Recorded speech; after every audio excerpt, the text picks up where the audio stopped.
8, 9월이 안 좋았던 만큼 10월 이후로는 좋아질 것을 기대할 수 있겠다. 지금으로부터 11월, 12월 이때까지가 주식 투자하기 가장 좋은 시기라는 겁니다. 지금의 증시 하락 조정을 오히려 싸게 살 수 있는 기회로 여기며 다음 주도주를 공략하는 관점에서 생각해 봤을 때 1차적으로 를 한번 주목해 봐야 되겠구나.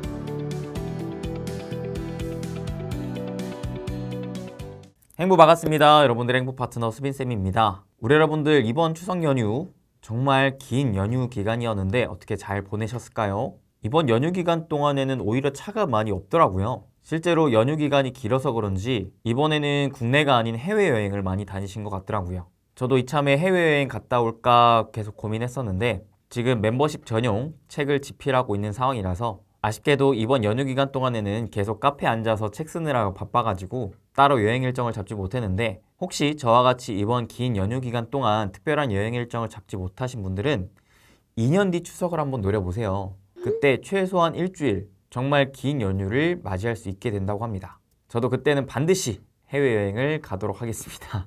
근데 뭐 여행은 둘째치고 일단 지금 증시가 별로 좋지가 않습니다. 특히나 올해 들어 가장 좋지 않은 흐름이 이어지고 있기 때문에 많은 분들께서 증시에 대한 걱정과 함께 굉장히 힘든 나날들을 보내고 계실 텐데요. 그래서 오늘은 그런 분들을 위해 걱정하지 마시라. 특히나 이번 10월부터는 증시의 반등을 기대할 수 있겠다. 이런 점들을 이유와 근거를 바탕으로 한번 얘기를 해드리도록 하겠고요. 그리고 앞으로는 어떠한 식의 투자 전략을 세워야 되는지까지 제 나름대로의 생각을 한번 얘기해보는 시간 가져보도록 하겠습니다. 그럼 본격적인 시청 앞서서 좋아요, 구독, 알림 설정 한 번씩 꼭꼭꼭 부탁드리겠습니다. 감사합니다. 우리 여러분들 혹시 그거 아세요? 우리나라 국내 증시의 경우 특별한 일이 없는 상황 속에는 통상적으로 2, 3월과 9, 10월, 즉 설 연휴, 추석 명절 이 시즌이 겹쳐 있을 때는 증시의 변동성이 확대되면서 그리 좋지 않은 흐름이 연출되게 된다고 합니다. 왜 그러냐? 일단 2, 3월의 경우에 첫째, 설 연휴가 껴있죠. 보통 주식 투자를 할 때 가장 큰 악재는 불확실성이라고 얘기를 합니다. 즉, 이게 뭔가 잘 될지 말지 애매해, 잘 모르겠어, 뭔가 불안해. 이러한 불안 심리가 시장에 자극을 줄 때 비로소 시장의 변동성이 커지고 그에 따라 주식시장을 떠나게 되는 사람이 곧장 나오게 되는데요. 우리나라의 경우 설 연휴, 추석 명절 때 최소 3일에서 길게는 지금처럼 거의 일주일 가까이 휴장하게 됩니다. 그래서 보통 이 명절을 앞두고 사람들은 걱정하게 된다는 거죠. 가뜩이나 지금 경제도 좋지 않은데 혹시 명절에 뭔가 터지는 게 아닌가? 이 불안한 심리가 자극이 되면서 명절 전후로는 사람들이 쉽게 사지 못하고 오히려 매도하려는 심리가 자극되게 되는 겁니다. 그리고 이 명절 전후로는 특히나 또 대형 기관들의 자금 집행에 공백이 생기기 때문에 주식시장에도 수급이 쫙 말라붙는 경향이 보여집니다. 그러니까 특별한 호재거리가 눈앞에 보이는 게 아니라면 사람들이 쉽사리 주식을 사지 않는다라는 거죠. 그리고 지금처럼 명절 연휴가 긴 상황 속에는 우리가 뭐 여행을 간다거나 뭔가 소비를 한다거나 실질적으로 이러한 활동을 하기 위해 필요한 자금이 있어야 되는데 그 자금을 확보하기 위해서라도 일정 부분의 주식을 매도하게 되는 상황이 연출된다. 그리고 우리나라는 아직까지는 중국발 경제 의존도가 가장 높은 상황인데 중국은 보통 본격적인 경제활동을 춘절 이후로 진행하거든요. 그러다 보니 춘절 이전인 2월의 경우 수급상으로나 경제지표상으로나 뭔가 특별한 게 없는 공백기라고도 볼 수가 있는 것이죠. 그러니까 통상적으로 우리나라 증시가 2월에는 한타임 쉬어가는 구간으로 자리 잡게 되었습니다.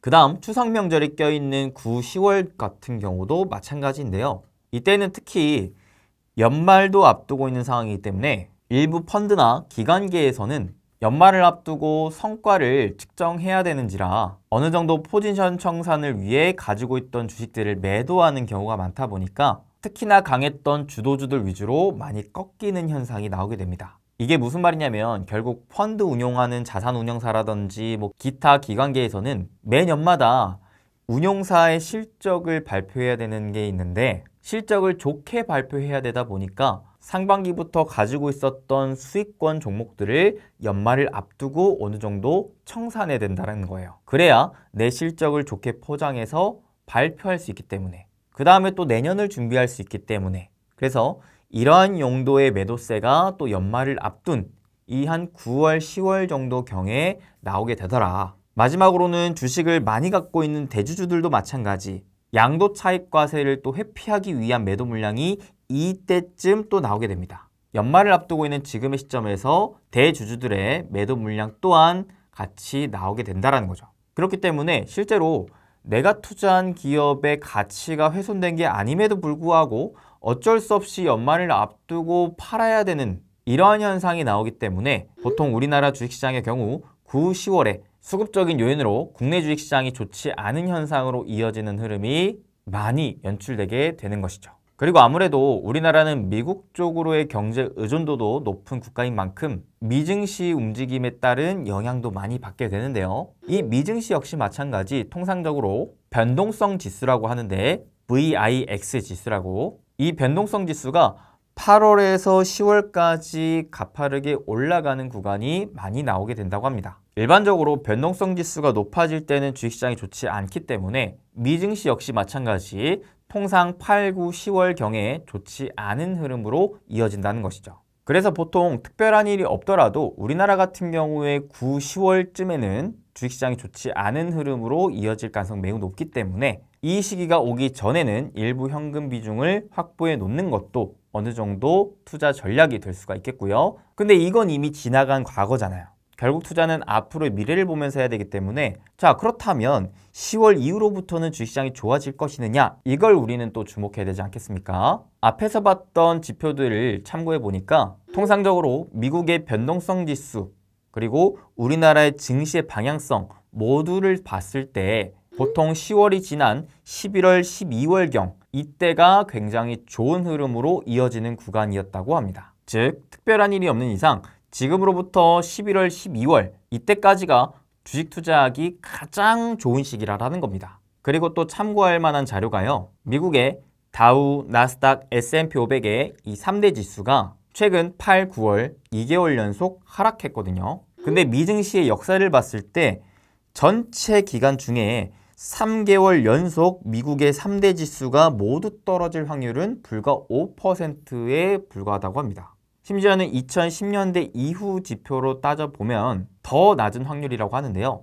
오죽하면 주식시장이 정말 좋지 않았던 코로나 때 그리고 작년 이때에도 3개월 연속적으로 3대 지수가 모두 하락했던 적이 없었다고 합니다. 그만큼 현 시점에서 8, 9월 3대 지수가 모두 하락했던 만큼 이번 10월은 미증시의 반등을 기대할 수 있을 만한 시점이 아닌가라고도 생각해 볼 수가 있겠다라는 겁니다. 이게 역사적으로 주요 3대 지수가 3개월 연속 하락했었을 때는 옛날에 IT 버블, 리먼 브라더스 사태, 이러한 경제 위기가 찾아왔을 때 또는 미국의 신용등급이 강등되는 뭔가 큰 악재가 터졌을 때, 이럴 때 아니면 쉽게 찾아볼 수가 없는 현상이라고 합니다. 그러니 여러모로 이번 달부터는 증시의 반등세를 기대해 볼 수 있지 않을까요? 물론 최근 미국채 10년물 금리가 단기간에 많이 올랐고 환율 또한 단기간에 많이 올랐죠. 즉 채권 시장과 외환 시장이 많이 불안해져 있는 상황입니다. 아무래도 그전부터 이어져 왔던 유가의 상승세 때문이지 않나 싶은데요. 왜냐? 결국 작년부터 계속 주식시장을 괴롭혔던 건 고물가로 인한 금리 상승 기조, 이거였지 않습니까? 이제야 비로소 물가가 좀 잡히는가 싶어서 사람들이 금리 동결 내지 인하를 기대하면서 야, 이제는 경제가 살아나겠다라고 생각하고 있었는데, 아니 웬걸 다시금 물가가 올라가는 흐름이 나오다 보니까 이러면 어떡하냐, 또다시 금리 높이는 거 아닌가, 그러면 또 한 번의 경제적인 충격이 오는 게 아닌가 라는 걱정을 해서 채권 시장과 외환 시장이 또 변동성이 커졌던 것 같습니다. 주식시장에서의 가장 큰 악재는 불확실성이라고 했죠. 그렇다면 이 불확실성이 해소되려면 뭐가 나와줘야 될까요? 바로 확인이라는 게 나와줘야 됩니다. 이게 좋든 안 좋든 확인이 되면 사람은 그 자체만으로도 마음의 평안을 찾게 되거든요. 그게 혹여라도 안 좋은 방향일지라도요. 즉 무엇을 확인해야 되느냐? 물가가 높아짐에 따라 금리를 과연 높일 것이냐 말 것이냐, 그거를 결정하는 FOMC를 확인해야 되겠죠. 이 FOMC가 바로 11월 초에 있고요. 그리고 또 무엇을 확인해야 되느냐? 단기적으로는 임시 예산안이 가결되어 연방정부 폐쇄를 면했죠. 즉 미국의 셧다운을 잠시 면했는데 이게 완벽하게 해소된 문제는 아니지 않습니까? 결국에는 11월 중순까지 새로운 예산안이 통과돼야 셧다운을 면할 수 있는 것이기 때문에 이 또한 11월 중순까지 확인이라는 걸 해야 될 것 같습니다. 그렇다 보니 11월 초 중순까지는 우리가 불확실성을 해소할 수 있을 만한 확인이라는 걸 해야 되기 때문에 그 전까지는 채권시장과 외환시장의 변동성으로 인한 주식시장의 이 흔들림이 아무래도 크지 않을까라고 생각해 볼 수가 있겠고, 그러한 현상들이 확인되고 채권시장, 외환시장이 다시 진정을 찾는다면 주식시장 마찬가지로 다시금 반등세를 노려볼 수 있지 않을까라고 개인적으로는 생각해 보고 있습니다. 그렇게 주식시장의 반등세를 찾는다면 앞서 봤다시피 연말까지는 우리가 주식시장에 또 좋은 흐름을 기대해 볼 수 있지 않을까요? 그래서 저 개인적으로는 만약에 지금 현금이 많다면 오히려 지금같이 변동성이 강하면서 좋은 주식이 싸게 떨어지는 구간이 나왔을 때 오히려 조금씩 사서 모으는 전략. 만약 내가 현금이 많지 않다면 지금의 이 변동성 파도가 좀 잔잔해질 때까지 기다리는 전략, 이런 것들이 필요하지 않을까라고 개인적으로는 생각해 보고 있습니다. 그리고 또 하나 우리가 체크해야 될 게 뭐냐면 우리나라 수출 지표가 그래도 점점 나아지고 있다는 겁니다. 즉 우리나라의 기초 체력이 조금씩 회복되고 있다는 거거든요. 일반적으로 우리나라는 수출로 먹고 사는 국가이기 때문에 수출액이 코스피의 EPS와 동행하는 경향이 큽니다. 그래서 우리 투자자들은 한국의 수출액 지표를 잘 관찰할 필요가 있겠는데, 사실 우리나라 수출액이 작년 10월부터 무려 1년 연속 감소세가 이어지고 있었거든요. 그만큼 우리나라 수출이 녹록지 않았습니다. 그만큼 우리나라 경제가 녹록지 않았던 것이었고요.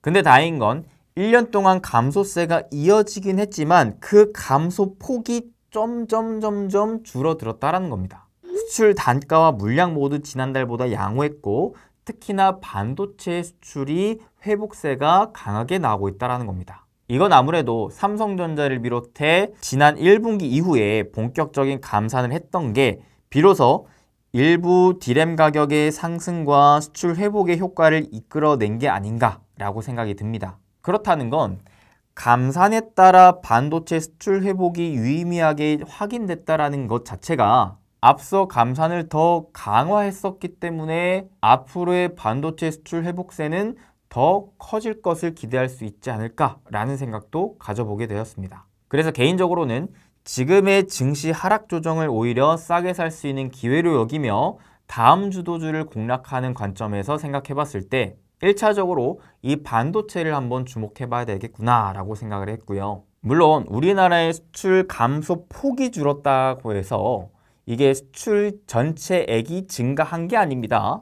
수출의 전체적인 레벨이 높아지고 그에 따라 증시 역시 마찬가지 한 단계 레벨업을 하기 위해서는 아직까지는 단계적으로 쉽지 않은 상황인 건 맞습니다. 상황이 이렇다 보니 증시가 반등을 잡더라도 예전처럼 큰 상승, 대세 상승을 기대하기보다는 어느 정도 전고점 수준까지만 반등, 그야말로 반등하지 않을까라는 생각을 가져볼 수 있는 거죠.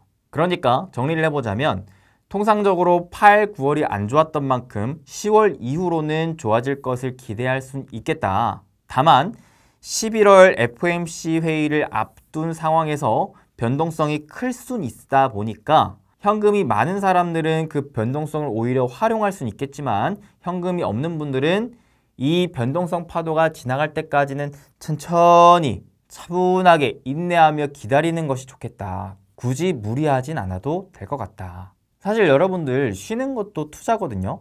쉬는 게 왜 투자예요? 더 좋은 기회를 잡기 위해 한 타이밍 기다리는 것이니까요. 야구를 할 때 좋은 타자는 기본적으로 선구안이 있는 타자가 좋은 타자입니다. 무슨 말이느냐? 내가 칠 수 있는 볼을 기다릴 줄 아는 타자라는 거죠.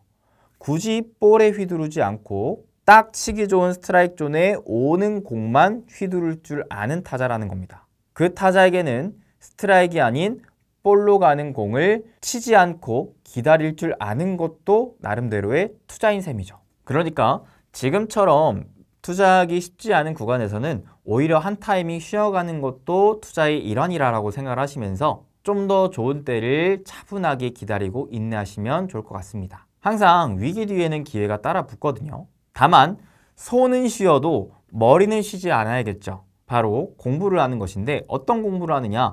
다음에 기회가 왔을 때 무엇을 잡을까? 다음 주도주에 대한 공부를 해야 되겠죠. 그래서 아까 앞서 말씀드렸던 반도체를 보셔도 좋고 아니면 여러분들 나름대로 내가 앞으로 참 이 산업, 이 종목만큼은 성장성을 너무나 좋게 볼 수 있을 것 같은데 이게 이번에 시장의 조정을 통해서 싸졌네. 이러한 공부를 하기 위해 머리는 쉬지 않아야 된다는 겁니다. 이걸 혼자서 공부하기 어려우신 분들은 제가 연휴 전에 공개 라이브 방송 했던 게 있거든요. 그 방송 한번 보세요. 분명 도움이 되실 거라 생각합니다. 그리고 우리 멤버십 가족분들은 최근 멤버십 방송 보시면 되겠습니다. 오늘 준비한 내용 여기까지고요. 오늘 공부했던 내용처럼 10월 이후로의 반등 장세를 함께 또 기대하고 응원하며 마치도록 해보겠습니다. 맞다! 그리고 참고할 만한 게 통상적으로 또 연말 연시에는 증시가 굉장히 좋은 특징을 가져갑니다. 왜냐하면 여러분들도 생각을 해보세요. 사실 서점에 가도 연말 연시에 투자 관련 책이 진짜 많이 팔리거든요. 그게 왜 그렇겠습니까? 한 해를 마무리하고 또 새로운 한 해를 맞이하는 입장에서 이번에는 내가 한번 투자로 잘 해봐야지. 수많은 투자자들이 이렇게 생각하며 투자 세계로 입문하기 때문인 것도 있고 보통 연말 연시에 정부가 정책을 발표해 주는 것도 있습니다. 가뜩이나 내년은 우리나라의 총선도 있고 미국의 대선도 있어요. 그래서 아마 또 다가오는 연말 연시에 우리나라뿐만 아니라 미국의 또 주도적인 정부의 정책적인 발언들과 함께 주식시장에 좋은 흐름을 또 기대할 수 있지 않을까라고 살포시 또 기대해보면서 마무리해보도록 하겠습니다. 참고로 계속해서 저를 사칭하는 사기꾼들이 너무나 많아지고 있습니다. 여러분들 분명 말씀드리지만 저 수빈쌤을 비롯한 우리 부자TV는요. 여러분들에게 개인적으로 전화하거나 인스타 계정이 있거나 네이버 밴드가 있거나 1:1 카톡 채널이 있거나 이런 거 전무합니다. 저희 측에서 먼저 연락을 드리지도 않고 심지어 여러분들에게 금전을 요구하지도 않아요. 저는 어떻게 하면 여러분들에게 조금이나마 더 도움이 될까? 어떻게 하면 조금이나마 더 좋은 정보를 드릴까? 이런 고민을 하지 어떻게 하면 여러분들의 돈을 뜯어낼까? 이런 생각을 절대 하지 않거든요. 그러니 부디 저의 얼굴과 이름을 사칭하여 사기치는 그러한 사람들에게 조금이라도 피해 없으시길 진심으로 바라겠습니다. 그럼 저는 다음에 더 좋은 정보 영상으로 찾아뵙길 바라면서 우리 여러분들 오늘 영상 도움되셨으면 좋아요, 구독 한 번씩 눌러주세요. 꾹꾹꾹. 그럼 우리 여러분들 항상 건강하시고 행복한 부자 행부 되세요. 뿅.